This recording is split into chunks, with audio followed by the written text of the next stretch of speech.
deputado, eu vou perguntar aqui, deputado, como o senhor recebeu como o senhor recebeu essa notícia de ter virado réu por conta das declarações feitas em plenário? Você começou com uma questão bastante palpitante, né? Um dos ministros falou que o meu caso serviria de paradigma, ou seja, segundo esse ministro, a partir de agora a nossa imunidade material não seria mais absoluta. Foi uma briga que aconteceu nesse Salão Verde em 2003. Chegou a esse ponto. Eu ainda não estou condenado. Eu agora passo a ser réu. Você realmente é julgado pelo Supremo Tribunal Federal, basicamente por apologia ao estupro. Esse é o termo utilizado. E o caso aconteceu em 2003, quando nós debatíamos aqui nesse Salão Verde, eu e a Maria do Rosário, com a Rede TV.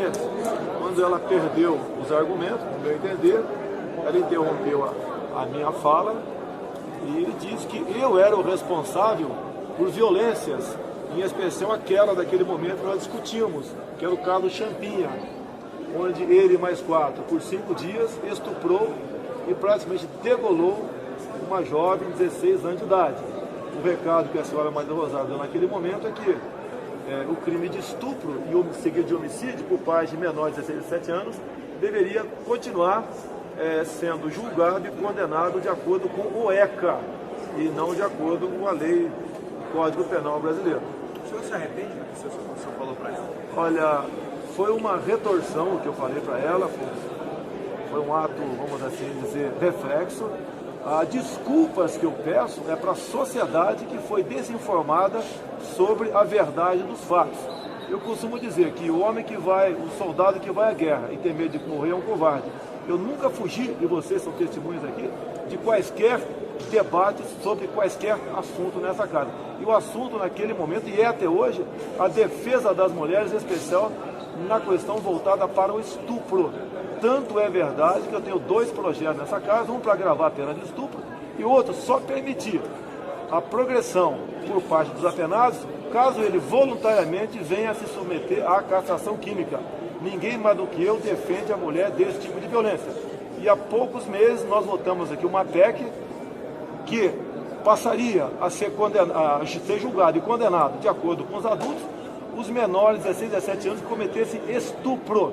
E a senhora Maria do Rosário foi contra essa PEC. O recado que ela deu neste momento com o voto dela, ela como já integrou a Secretaria de Direitos Humanos no Brasil, é que os menores de 16 a 17 anos podem continuar estuprando, se for o caso matando, que no máximo cumprirão 3 anos de férias na Fundação Casa. Deputado, tira uma dúvida aqui, porque a decisão do Supremo acabou de sair, teve aquela outra situação envolvendo o senhor e a deputada Maria do Rosário no plenário também, onde o senhor disse que ela não merecia ser estuprada. E essa questão também da Rede TV.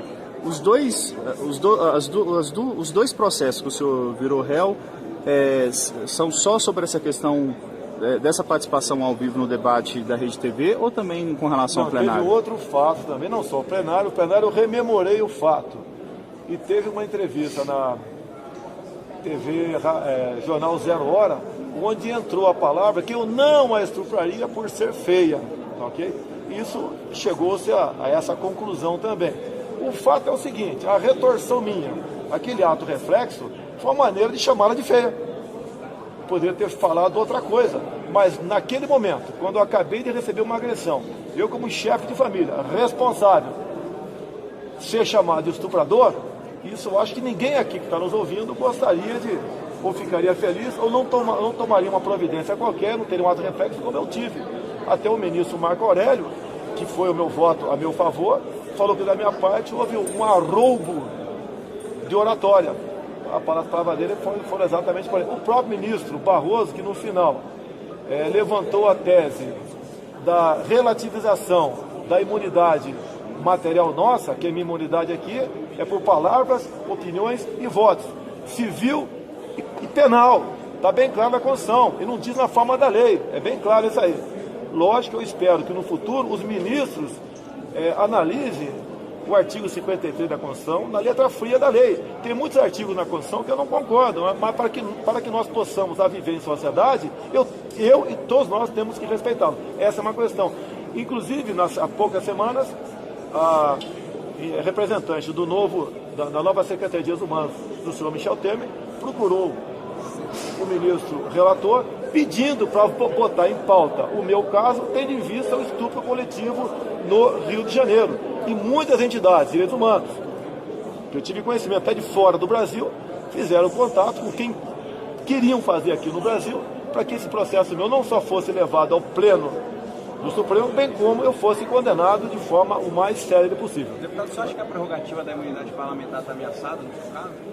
Olha, o ministro Barroso falou que o meu caso serviria de paradigma. A ideia dele é começar a relativizar isso aí. Tudo aconteceu dentro da Câmara.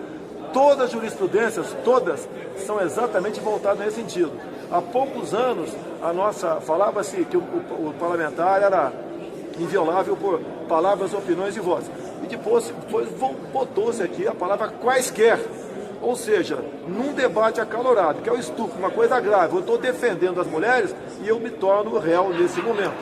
Logicamente, eu apelo humildemente aos ministros do Supremo Tribunal Federal que votaram para abrir o processo, não para me condenar ainda, que reflitam sobre esse caso. Não só a questão da imunidade aqui, bem como onde eu estou. Eu tenho um embate aqui muito caloroso no tocante a quê? As questões ideológicas. São sempre as mesmas pessoas que me processam. PT, PCdoB e PSOL. Sempre as mesmas. Daqui a semana que vem estão no Conselho de Ética também, por uma questão de um voto proferido meu aqui. Ou seja, ou eu tenho imunidade por quaisquer palavras, opiniões e votos, ou não tenho. O que entra em xeque nesse momento, no meu entender, é a nossa imunidade parlamentar aqui. E eu defendo e tenho certeza que vocês da imprensa, que têm também suas prerrogativas, defendem esse direito de nós nos manifestarmos falando o que quer que seja, porque só assim realmente eu posso lutar por aqueles que me botaram aqui dentro. Ok. Obrigado, deputado. Alguma coisa que você Magno.